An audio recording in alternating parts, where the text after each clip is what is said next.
सबरी जब जीवों को खोलकर भाग गई घर से, तो अब जाए कहां? जंगल में ही एक जगह छिप गई, दूर जाकर। क्यों? नजदीक रहेंगे तो पिताजी पकड़ लेंगे, जबरदस्ती विवाह करवा देंगे। और मैं विवाह नहीं करना चाहती। क्यों नहीं करना चाहती? क्योंकि जिस विवाह से बहुत जीवों को काटा जाए, वो शादी किसी काम की नहीं है। कितना अद्भुत भाव था माता का।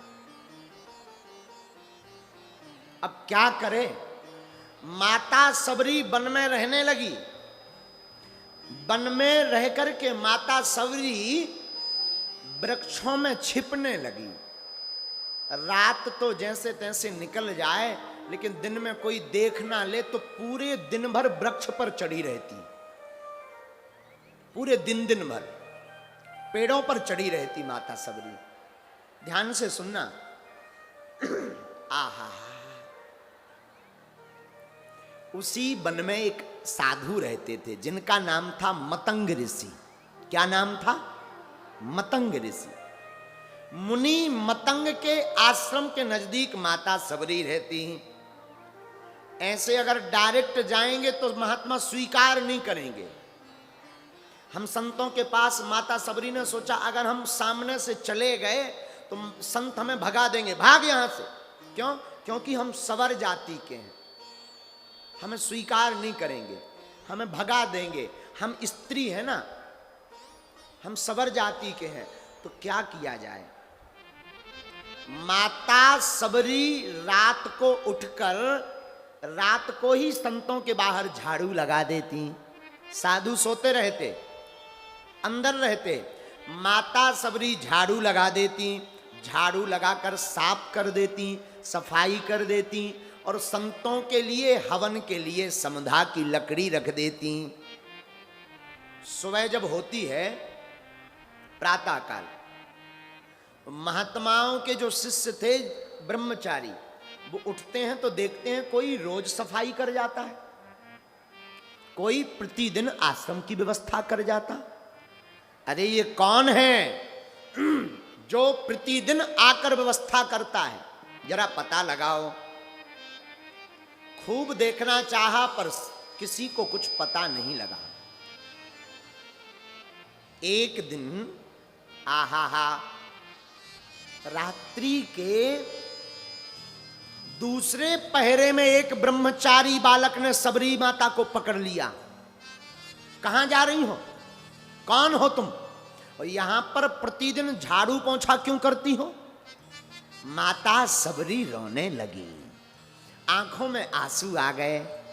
महाराज हमको क्षमा कीजिए, मैं सबरी हूं।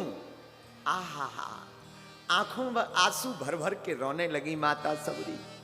हम तो संतों की सेवा करते हैं, तो सामने आओ। महाराज मैं छोटी जाति की हूं, मैं दीनहीन हूं, मैं नीच जाति से हूं। महाराज मैं कैसे आऊं? तो मतंग मुनि के आश्रम में मतंग मुनि ने देख लिया, बेटा इधर आओ, आज से तुम ये कहना बंद करो कि तुम छोटी बिरादरी की हो। आज से तुम हमारी ही बिटिया हो, चिंता मत करो। सबरी बुद्धिमान थी। सबरी हाथ जोड़कर कहती हैं, सरकार अगर मैं आपकी बिटिया हूं और आप मुझे अपनी बेटी बनाएंगे तो बाकी महात्मा तुमको भगा देंगे, अपने पंथ से हटा देंगे कि ये कैसा महात्मा है। बताओ, सबरी जाति की, कोलभील जाति की बेटी, बच्ची को बेटी बना लिया, सब ताना देंगे। मतंग मुनि ने पुरजोर करके कहा, बेटी तुम चिंता मत करो, मेरा नाम मतंग है। मतंग का मतलब मतवाला, मैं हमेशा मस्ती में रहता हूं। कोई कुछ भी कहे, मैं पहचान गया तुम कोई साधारण बेटी नहीं हो, तुम मान बढ़ाने के लिए यहां आई हो, और एक दिन ऐसा आएगा कि राम जी तुम्हारा मान बढ़ाने के लिए तुम्हारे पास आएंगे। आहा, देखो एक बात बोले, अब जात पात का समय नहीं रह गया है। अब जात पात को छोड़ो और मानवता से नाता जोड़ो। अब जात पात का समय नहीं रह गया। हा। माता सबरी आंखों में आंसू भरकर कहती है, भगवन हम स्त्री हैं, पतित हैं। मतंग मुनि ने पहचान लिया ये कोई साधारण बालिका नहीं है, इस पर भगवान की बड़ी कृपा होनी ही है। आहा, बड़ी कृपा होनी है भगवान की। जय जय जय जय। आओ विराजो, आपकी जय, विराजो। माता सबरी को रख लिया अपने आश्रम में। माता सबरी रोने लगी। क्यों रोने लगी? महाराज मैं पतित हूं, मेरा कोई नहीं है। आंखों में आंसू भराए। मतंग मुनि कहने लगे, रोइए मत, आज से तुम हमारी बेटी हो, चिंता मत करो। बहुत दिनों तक मतंग मुनि के आश्रम में माता सबरी रहीं। एक दिन मतंग मुनि के प्राण जाने लगे, शरीर पूर्ण होने का समय आ गया। तो सबरी ने पूछा, सब शिष्य पहुंच गए, गुरुदेव पिताजी क्या हुआ आपको? आहा, मतंग मुनि कहने लगे, बेटी अब हमारे जाने का समय आ गया। पिताजी कहां जा रहे हैं आप? बेटी यात्रा पर जा रहे हैं। पिताजी यात्रा पर तो जा रहे हैं, पर लौटोगे कब? बेटी हम ऐसी यात्रा पर जा रहे हैं जहां से कोई लौट कर नहीं आता। अब हमारे प्राण पूरे हो रहे हैं। पिताजी आप चले तो जाएंगे, पर मैं कैसे जीऊंगी? मेरा तो कोई आपके अलावा नहीं है। एक आपने ही सहारा दिया, आपने ही हमें राम जी के बारे में बताया, मेरी रक्षा कौन करेगा? बेटी चिंता मत करो, हम तुम्हें वचन देते हैं, राम जी तुम्हारी रक्षा करेंगे। परंतु पिताजी राम जी कहां हैं? हम राम जी को कैसे मिलेंगे? राम जी से मिलाने का काम तो गुरु जी का है। आप हमारे गुरुदेव हैं, आप हमारे पिता हैं। आप चले जाएंगे तो राम जी से कैसे मिलेंगे? पता है आपको क्या कहा? मतंग मुनि ने कहा, बेटी चिंता मत करो, हम तुम्हें वचन देते हैं, तुम्हें राम जी को नहीं ढूंढना पड़ेगा। एक दिन राम जी तुमको ही ढूंढते ढूंढते यहां आएंगे।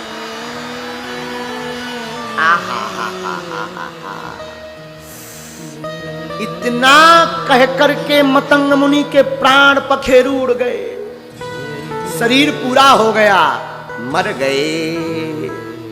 अब तो सबरी मां अकेली रह गई वन में।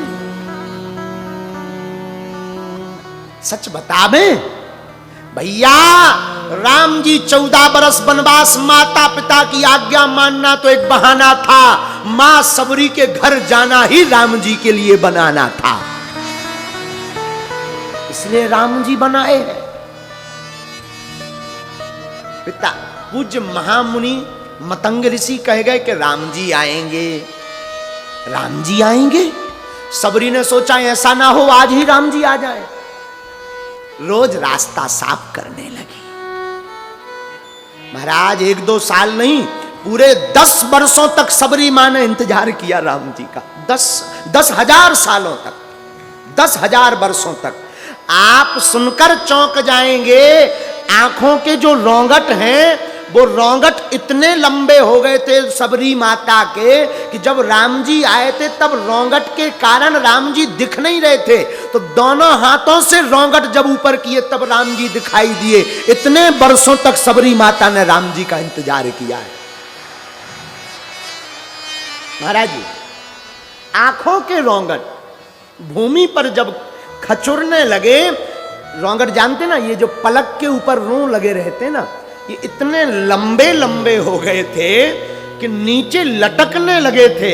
जब राम जी आए थे तो दर्शन नहीं हो रहे थे रोम के कारण। मां सबरी दोनों हाथों से रोम को ऐसा करते तब राम जी के दर्शन करती।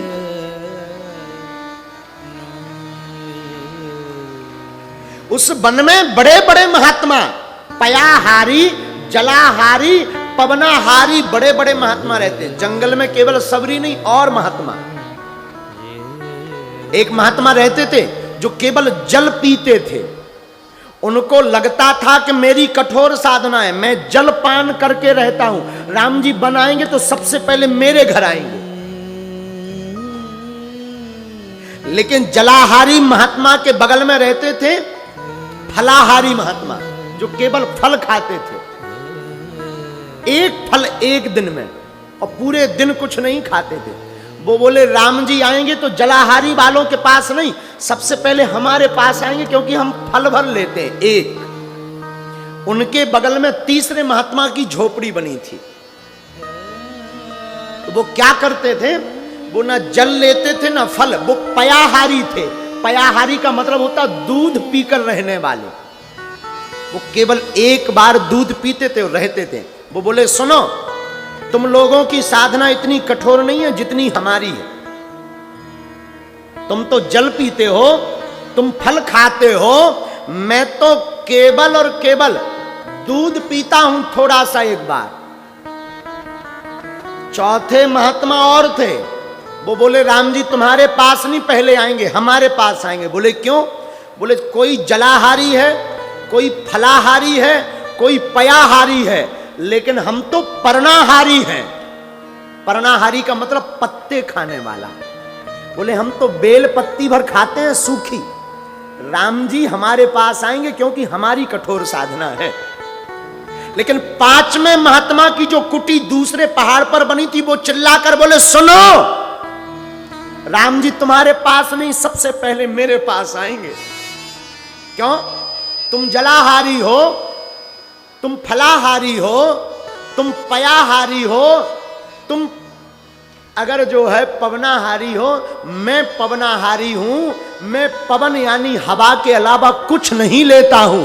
राम जी आएंगे तो केवल मेरे पास आएंगे। ना जलाहारी के पास, न फलाहारी के पास, न पर्णाहारी के पास, न पयाहारी के पास। राम जी आएंगे तो पवनाहारी के पास आएंगे। सबरी सबर जाति से सोचती कि ना तो मेरी साधना है, ना मैं कोई बहुत कठोर साधना करती हूं, ना मैं कोई बड़ी जाति की हूं। ये सब महात्मा तो बहुत ऊंची ऊंची ऊंची जातियों के हैं। राम जी लगता है हमारे पास नहीं आएंगे। राम जी ना आए तो चलेगा, इस रास्ते से गुजर जाएंगे, और मैं अगर रास्ता साफ करूं और यहां से अगर राम जी गुजर जाएं तो बस मेरा काम हो गया। बुरा मत मानना मेरे पागलों, ऐसा कहना शायद किसी को ठेस लगे, पर ये हम कोई विशेष बात में नहीं, निवेदन करके बोल रहे हैं। भैया राम जी जाति नहीं देखते हैं, राम जी भक्ति देखते हैं। राम जी जाति देखकर कृपा नहीं करते। मेरे पागलों, वन में रहने वाले वनवासियों, आज से तुम गांठ बांध लो। राम जी जात देखकर नहीं आते, राम जी बनाए तो सबरी के भाव देखकर बनाए हैं। और मेरे वनवासियों, तुम्हें भी राम जी को पाना है ना, तो तुम भी अपने भाव आज से ही दृढ़ कर लो, सुदृढ़ कर लो। दृढ़ का मतलब कठोर, संकल्पित हो जाओ। जाति से राम जी नहीं थिरकते। महात्मा सबरी से बड़ी हीन भावना रखते। क्यों? सबरी एक तो स्त्री, हमारी सबरी माता एक तो स्त्री थी, दूसरा हमारी सबरी माता सबर जाति की थी, तो जो वन में और साधु रहते थे वो बड़ी हीन भावना। लेकिन राम जी भक्त की महिमा बनाने ही आते हैं, वो तो भक्त की महिमा बढ़ाते हैं। आप ये कथा सुनकर चौंक जाएंगे। आहा, राम जी जब बनाने वाले थे तो एक दिन सबरी अपनी झाड़ू से रास्ता साफ कर रही थी। सबरी बुहारे रास्ता आएंगे राम जी, सबरी निहारे रास्ता आएंगे राम जी, आएंगे राम जी, आएंगे राम जी, आएंगे राम जी, आएंगे राम जी। मेरा भी धन्य जीवन बनाएंगे राम जी, मेरा भी धन्य जीवन भैया बनाएंगे राम जी। क्या करती? आंखों से रोज अपनी राहें बुहारती, आंखों से रोज अपनी राम जी आएंगे आंखें बुहारती, कांटे लगे न कोमल है राम जी, कांटे लगे न कोमल क्योंकि है राम जी। कांटे लगे न कोमल, कांटे लगे न कोमल है राम जी। सबरी संवार रास्ता आएंगे राम जी। मेरा भी धन्य जीवन बनाएंगे राम जी। मेरा भी धन्य जीवन बनाएंगे राम जी। सबरी निहार रास्ता आएंगे राम जी। सबरी निहार रास्ता आएंगे राम जी। राम जी आएंगे, आएंगे भैया। राम जी की परीक्षा मत लो, राम जी की प्रतीक्षा करो। भगवान परीक्षा से नहीं मिलते, भगवान किससे मिलते हैं? प्रतीक्षा से। किससे मिलते हैं? बोलो ना। और आजकल आदमी में प्रतीक्षा नहीं है, इंतजार नहीं बचा। 2 मिनट अगर हनुमान जी वाले पुजारी लेट हो जाएं तो दूसरे भगवान पकड़ लेते हैं। अब हनुमान जी को बैठने दो, अब दूसरे वाले। प्रतीक्षा माता सबरी ने 10,000 वर्षों तक की। और हे वनवासियों, हम तुम्हें इस बात को इसलिए बोल रहे हैं कि तुम लोग अब बहको मत दूसरे धर्मों में, तुम भी इंतजार करो, भारत के सब साधु तुम्हें कथा सुनाने आएंगे।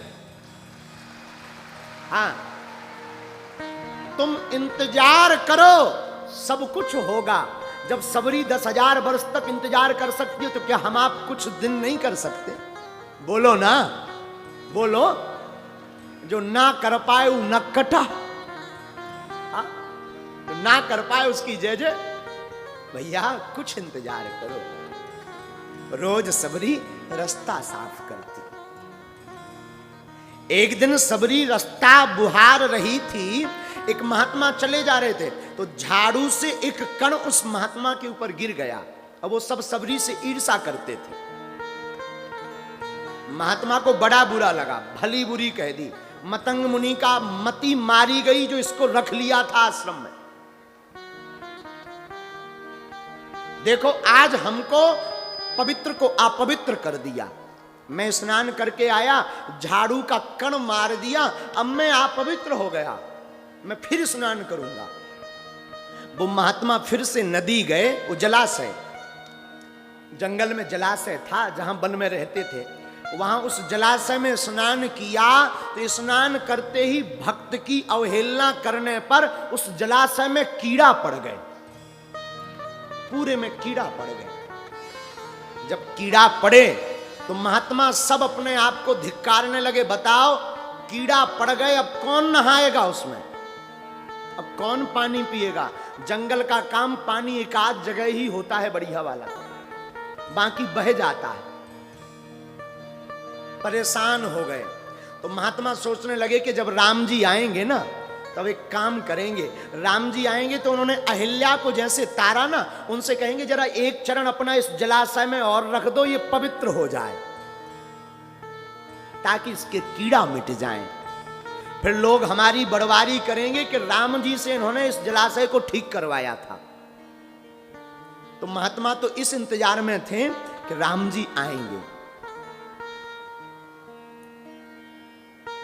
आज नहीं, राम जी आएंगे। राम जी आए, बन आए। 14 वर्ष वनवास हुआ राम जी को। तापस बेस विशेष उदासी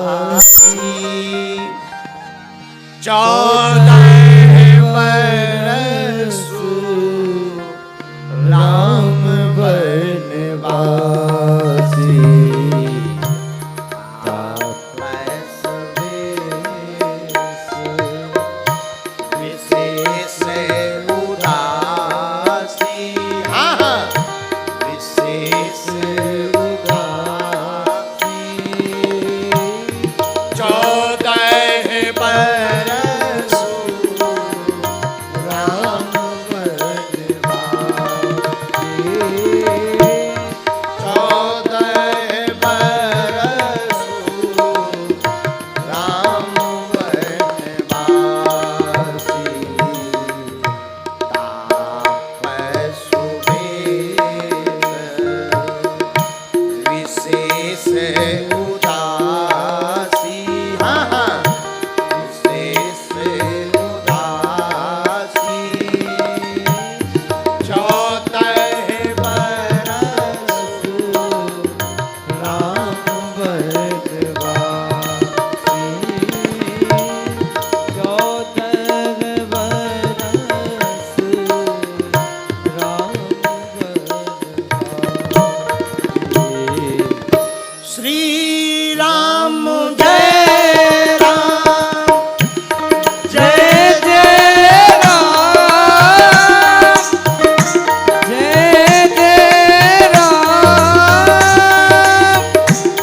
श्री राम जय राम, आहा, जय जय राम, श्री राम जय राम, जय जय राम। राम जी वन को आए।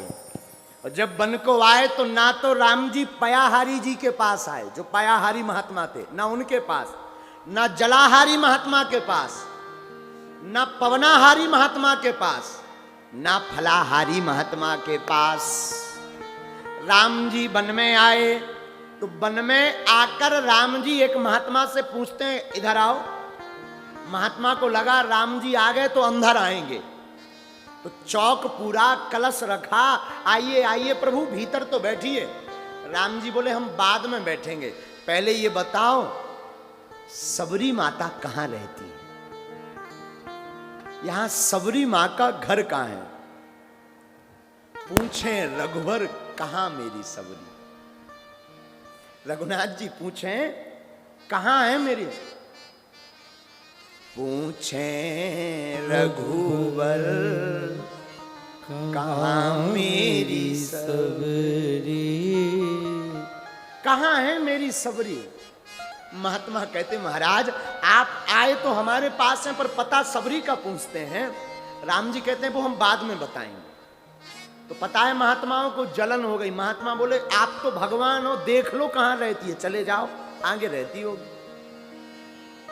आप तो सब कुछ जानते हो, आप तो भगवान हो, आपको पता लग जाएगा सबरी कहां रहती है। आगे रहती है, आगे। आहा, चल पड़े। वाह, ये देखिए, ये देखो, ये देखो श्रद्धा।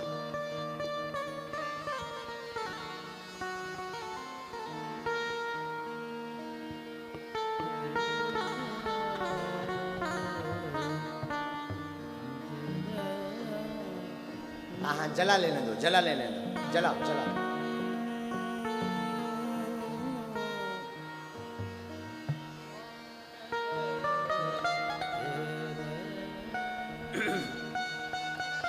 जब महात्माओं को जवाब नहीं मिला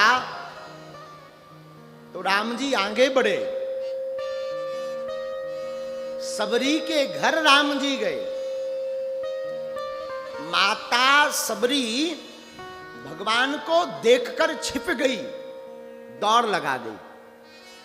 जब छिप गई तो किसी ने कहा कि बताओ ये कितनी पागल है, आज तक तो रोज राम जी का जप करती थी, कीर्तन करती थी, रामा रामा रटते रटते बीती रे उमरिया, रघुकुल नंदन कब आओगे सबरी की डगरिया। हैं?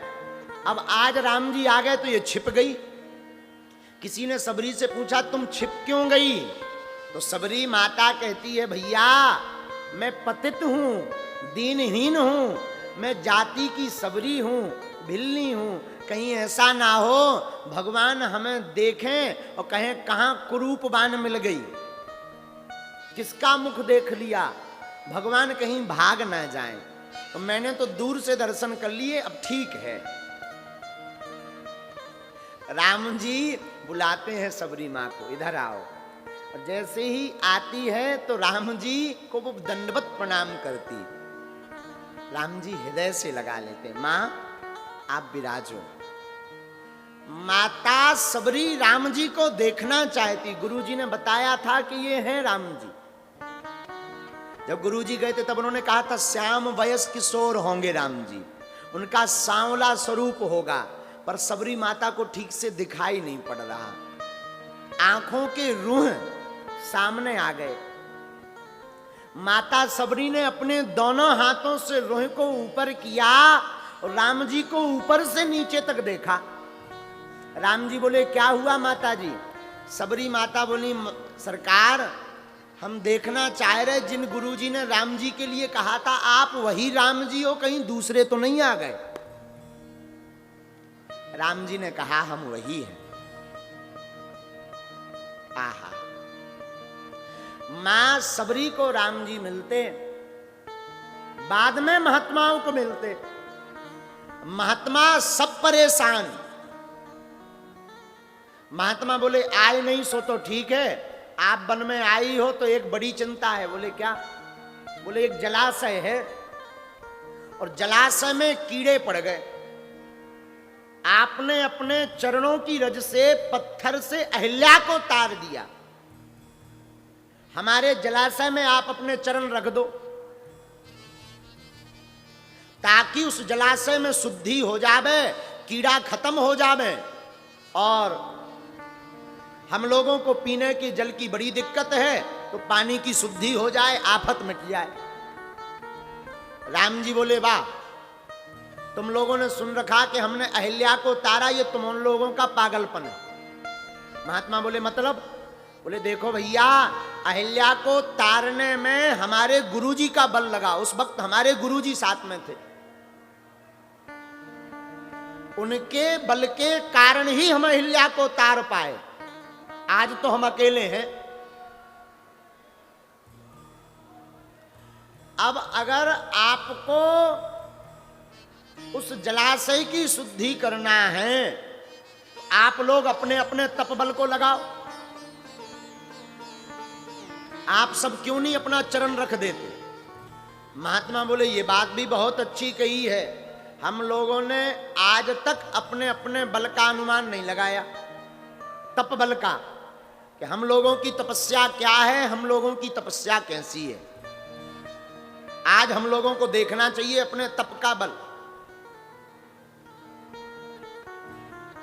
तो जैसे ही महात्माओं ने चरण जलाशय में डाले तो जो जलाशय में कम थे कीड़े वो और ज्यादा बढ़ गए। हाँ, अब महात्मा बोले सरकार आप डालो, आप सुनकर चौंक जाएंगे। राम जी ने ज्यों ही जलाशय में अपने चरण डाले तो जो कीड़ा की साइज एक एक अंगुल थी वो एक एक अंगुल की जगह 10-10 अंगुल के बड़े हो गए। राम जी बोले ले, आप कह रहे थे कि जलाशय में चरण डालो तो कीड़ा मिट जाएंगे, और हमने जलाशय में चरण डाला तो कीड़ा और बढ़ गए। अब महात्मा मन में सोचने लगे कि हम तो जिन्हें भगवान सोचते थे ये भगवान है ही नहीं, इनके चरण डालने से कीड़ा और बढ़ गए। अब क्या किया जाए? आप अगर ऐसा नहीं कर सकते तो ये ठीक कैसे हो? ये राम जी ने जो भी लीला की ना, भक्ति की महिमा बढ़ाने के लिए। किसकी महिमा बढ़ाने के लिए? जोर से बोलो, किसकी महिमा बढ़ाने की? अपने भक्त की महिमा। भगवान सब कुछ कर सकते हैं, पर यहां भक्ति की महिमा बढ़ानी है। विराज जाओ, बैठ जाओ, बैठ जाओ, बैठ जाओ। तो राम जी कहते हैं, हा, अगर इस जलाशय के सभी कीड़े विराम करने हैं तो एक काम करो, पहले कारण जानो कि किस कारण से इस जलाशय में कीड़े पड़े। किसी ने कहा कि सबरी के झाड़ू लगाने से एक महात्मा के अंग पर वो पड़ गया, उन महात्मा के स्नान करने से ये कीड़े पड़ गए। तो राम जी बोले हो गया काम। बोले क्या काम हो गया? बोले सबरी का चरण अगर इस जलाशय में छुपा दो तो जलाशय ठीक हो जाएगा। सब लोग अपने मन में हंसने लगे, बताओ ये भी कोई बात हुई? राम जी के चरण से जलाशय ठीक नहीं हुआ, सबरी के चरणों की रज से क्या खाक जलाशय ठीक होगा? तो सबरी ने सुना तो सबरी मन ही मन सोचने लगी, हे भगवान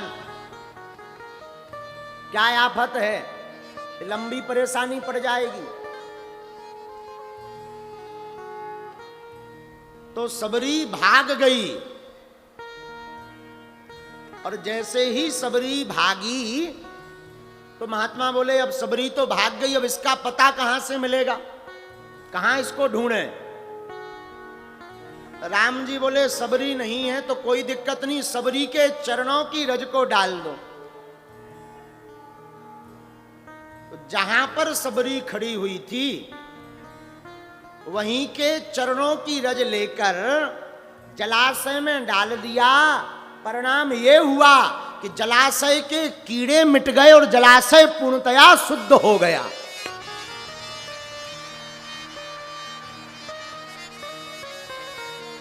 तब लोगों की समझ में आया कि राम जी ने ये क्या लीला की। राम जी ने अपनी भक्ति मता माता सबरी का मान बढ़ाने के लिए लीला की है। ऐसी हमारी परम भक्ति मता माता सबरी हैं, जिनके प्रभाव से राम जी बन को आए। माता सबरी का ध्यान करते हैं। देखो भैया, जो ऐसी भक्ति मता माता सबरी की कथा को सुनता है वो कितना भी अभक्त हो, मां सबरी की कथा सुनकर के वो भी परम भक्त बन जाता है।